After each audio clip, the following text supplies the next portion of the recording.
रात का समय था। बारिश की हल्की बौछारें पड़ रही थी। राजीव अपने ऑफिस से देर रात लौट रहा था।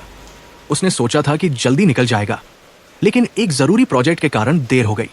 घर लौटने के लिए उसे एक सुनसान रास्ते से गुजरना पड़ता था, जो आमतौर पर लोगों से खाली रहता था।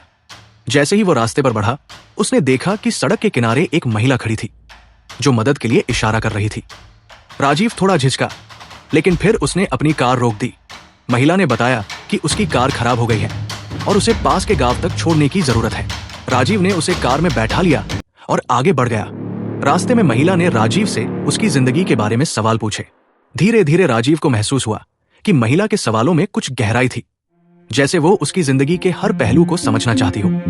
राजीव ने अपनी जिंदगी की छोटी छोटी बातें उसे बताई, जिनमें उसकी परेशानियां और अफसोस भी शामिल थे। थोड़ी देर बाद महिला ने राजीव को एक सुनसान जगह पर गाड़ी रोकने के लिए कहा। राजीव ने देखा कि वो जगह डरावनी और अजीब सी थी। महिला ने उसकी ओर देखा और कहा, राजीव, तुम्हारी जिंदगी में जो गलतियां हुई हैं, उनके लिए खुद को माफ करना सीखो। जो बीत गया उसे भुलाकर आगे बढ़ो। राजीव ये सुनकर चौंक गया।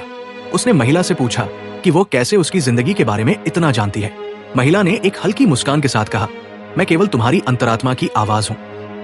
तुम्हारे अपने डर और पछतावे तुम्हें रोक रहे हैं। उन्हें छोड़ दो और एक नई शुरुआत करो। अचानक महिला गायब हो गई। राजीव स्तब्ध था। उसने चारों ओर देखा, लेकिन कोई भी नहीं था। उसे ये सब एक सपना सा लग रहा था, लेकिन उसके दिल में गहरी छाप छोड़ गया। अगले दिन राजीव ने अपने जीवन में कई बदलाव किए। उसने अपने पुराने गिले शिकवे भुलाकर एक नई शुरुआत की। उसने सीखा कि जीवन में आगे बढ़ने के लिए खुद को माफ करना कितना जरूरी है। इस घटना ने राजीव को एक नई दिशा दी और वो समझ गया कि कभी कभी जिंदगी हमें अपने ही डर और पछतावे से लड़ने के लिए प्रेरित करती है।